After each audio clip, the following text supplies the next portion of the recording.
Commander Zara 9 of the Altarian Defense Fleet watched the tactical display with growing dread. The red markers representing the Devourers had multiplied exponentially across the Outer Rim territories in just 72 standard hours. Every world they touched became nothing more than stripped rock and metal, a barren husk drained of all biological matter. "How many ships do we have left?" she asked her tactical officer, though she already feared the answer. 17,000 across all Allied fleets, Lieutenant Kex replied, his blue-scaled hands trembling as they worked the console. "The Devourers have consumed 43 systems. Our projections show complete galactic extinction within 6 months." Zara 9's crystalline eyes dimmed. In her 3 centuries of life, she had never witnessed anything like this. The Devourers appeared from dark space without warning, a biomechanical plague that converted organic matter into more of themselves with terrifying efficiency. Every species in the galaxy had united against them. The wise Altarians, the fierce Corvan warriors, the technological marvels of the synthetic collective, even the enigmatic energy beings of the void realms. Nothing had worked. "Commander," her communications officer interrupted, "we're receiving a transmission from the Sol system. The humans are requesting an audience." Zara 9 almost dismissed it immediately. Humans, those strange bipedal mammals from the galactic backwater, had only achieved faster-than-light travel 3 decades ago. What could they possibly offer that the combined might of ancient civilizations could not? "Put them through," she said, more out of courtesy than hope. The holographic display flickered to life, revealing a human female with short brown hair and startlingly intense eyes. Unlike other species representatives who wore elaborate ceremonial dress, she appeared in simple military fatigues bearing the insignia of Admiral Sarah Chen, United Earth Defense Force. "Commander Zara 9, the human began without preamble. "My species has been monitoring the Devourer advance. We believe we can stop them." The bridge fell silent. Lieutenant Kex's mouth fell open, revealing rows of sharp teeth. Even the stoic synthetic observer's optical sensors whirred in apparent surprise. "Admiral Chen," Zara 9 replied carefully, "with all due respect, your species has been spacefaring for barely 3 decades. The combined fleets of civilizations that have existed for millennia have failed to—" "You've been fighting them wrong," Chen interrupted, her tone matter-of-fact rather than boastful. "Every species in this galaxy evolved naturally. You developed intelligence, technology, and civilization through millions of years of gradual adaptation. But humanity, we were forged by something else entirely." She gestured, and the display shifted to show Earth's scarred surface, a world that bore the unmistakable marks of massive extinction events, ice ages, and geological upheavals. "Our planet tried to kill us every few thousand years. Supervolcanoes, asteroid impacts, ice ages, gamma-ray bursts from nearby stellar explosions. By all rights, we should have gone extinct dozens of times over. Instead, we developed something unique in this galaxy: the ability to thrive in impossible situations."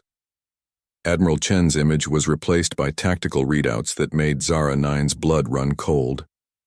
Human fleet compositions unlike anything she had ever seen. Ships bristling with weapons that seemed to violate several conventions of civilized warfare. "You see the Devourers as an unstoppable force," Chen continued. "We see them as Tuesday. Earth's biosphere has been playing evolutionary arms races for 4 billion years. We learned to fight extinction-level events before we even had language." "What are you proposing?"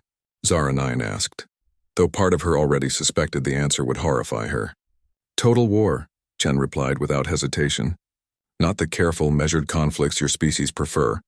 The kind of warfare that makes planets uninhabitable and turns star systems into graveyards. You've been trying to preserve civilization while fighting the Devourers. We're prepared to burn half the galaxy to save the other half." The human admiral gestured again, and new data streams flooded Zara 9's displays. Weapon systems that weaponized stars themselves, bioweapons that made the Devourers' consumption seem gentle, and tactical doctrines that prioritized victory over literally everything else. "The Corvan Empire calls us the species that refuses to die," Chen said with a slight smile that didn't reach her eyes. "The synthetic collective refers to us as chaos engines. The void realm entities won't even acknowledge our existence because we apparently give them existential anxiety. We weren't built to coexist peacefully with the universe. We were built to survive its attempts to eliminate us." Zara 9 studied the projections with growing amazement and horror.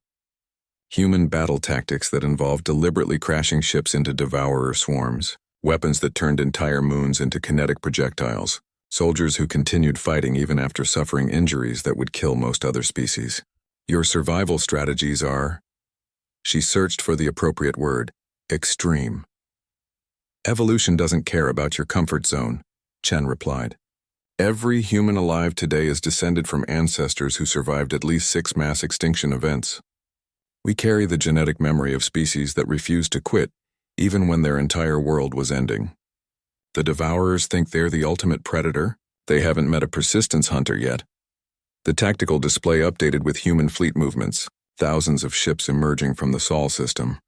But their approach vectors made no strategic sense to Zara 9's trained eye. Admiral, your formation appears to be suicidal? Chen finished. That's because you're thinking like prey.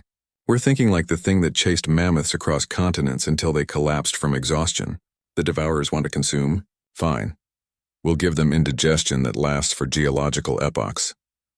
As Zara 9 watched, the human fleet began implementing tactics that violated every principle of space combat she had ever learned. They used their own ships as ammunition. They detonated stars to create gravitational anomalies.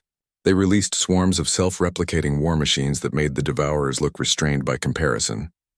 The galaxy fought for survival, Admiral Chen said as reports began flooding in of devourer forces encountering something they had never faced before, an enemy that was more relentless than they were. But humanity wasn't fighting for survival. We were engineered by 4 billion years of cosmic catastrophe to be survival itself. Within 6 standard months, the devourer threat was contained, then eliminated. The cost was staggering. Entire star systems reduced to radioactive debris, weapons that would take millennia to fully clean up, and scars across the galaxy that would serve as permanent reminders of what humans were capable of when truly threatened. As the war ended, Zara 9 found herself both grateful for humanity's intervention and deeply unsettled by what she had witnessed. The humans had saved the galaxy, but they had also demonstrated why Earth's position on the galactic rim might not have been coincidental. Some species, she realized, were too dangerous to live anywhere but the edge of known space, until the day came when the galaxy needed monsters to fight monsters. Admiral Chen's final transmission had been characteristically blunt. Next time the universe tries to end everything, call us first. We're good at this.